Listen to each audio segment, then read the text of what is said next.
வணக்கம் நண்பர்களே. கடந்த 10 ஆண்டுகளில் 2014 ஏப்ரல் 1 முதல் 2024 மார்ச் 31 வரையிலான 10 ஆண்டுகளில் 1,73,984 ஹெக்டேர் பரப்பளவு வனப்பகுதி வனமல்லாத பகுதியாக மாற்றப்பட்டுள்ளது. நீர்மின் திட்டங்கள், சுரங்கம் போன்ற பகுதிகளுக்கு அவை மாற்றம் செய்யப்பட்டுள்ளன. யோசிச்சு பாருங்க, 1,00,000க்கு மேல வனப்பகுதி நாசமாக்கப்பட்டதன் மூலம் வன உயிரினங்கள், அடர்ந்த காடுகள் அழிக்கப்பட்டுள்ளன.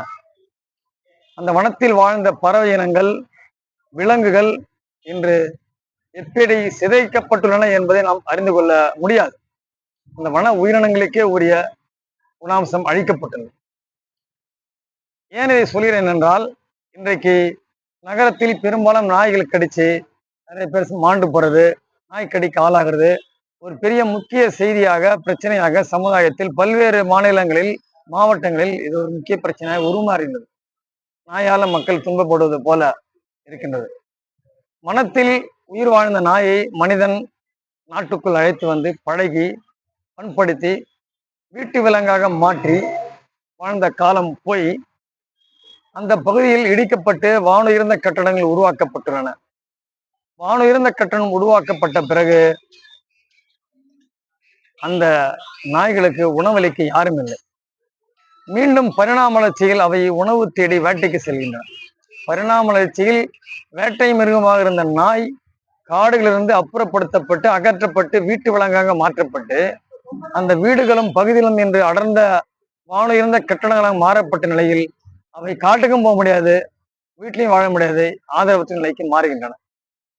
எனவே ஒரு அரசின் கொள்கை முடிவு வனங்களை அழிப்பது என்பது, இன்னொரு பக்கம் எப்படி வனத்தில் வாழ்ந்த ஒரு நாய் வீட்டில் வாழ்ந்து இன்னைக்கு வீட்டை விட்டு தரத்தடிக்கப்பட்டு மீண்டும் பரிணாம வளர்ச்சியில் வேட்டையை நோக்கி போகின்றது. கும்பல் கும்பலாக நீ நாய்ங்க போறதை நம்ம பார்த்துக்கலாம். சிறுவர்கள் கடிப்பது, சிறுமியை கடிப்பது, பெரியவர்கள் எல்லாம் ஒரு நாய் 2 நாய் கிடையாது, கும்பல் கும்பலா நைட்ல 6 நாய்ங்க 7 நாய்ங்க போகுது. குப்பை தொட்டியை போய் பாக்குது, உணவு கிடைக்குமான்னு பாக்குது. எனவே கடந்த 10 ஆண்டுகளில் வனங்கள் அழிக்கப்பட்டிருப்பது என்பது அவை நீர்மின் திட்டங்கள் மற்றும் பல்வேறு சுரங்க திட்டங்கள் மாற்றப்பட்டதனாலும் இயற்கையின் சமன்பாடு அழிக்கப்பட்டுள்ளது. வெள்ளப்பெருக்கு இன்றைக்கு உருவாகியுள்ளது.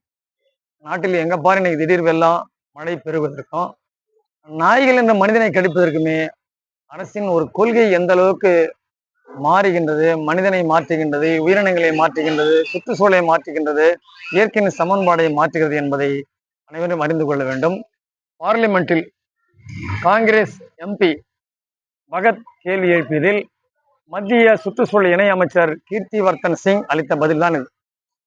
அவர்தான் சொல்கின்றார், கடந்த 10 ஆண்டுகளில் 2014 இருந்து 2024 வரை 1,75,902 ஹெக்டேர் பரப்பளவு நிலம், வன நிலம் அழிக்கப்பட்டுள்ளது. நன்றி.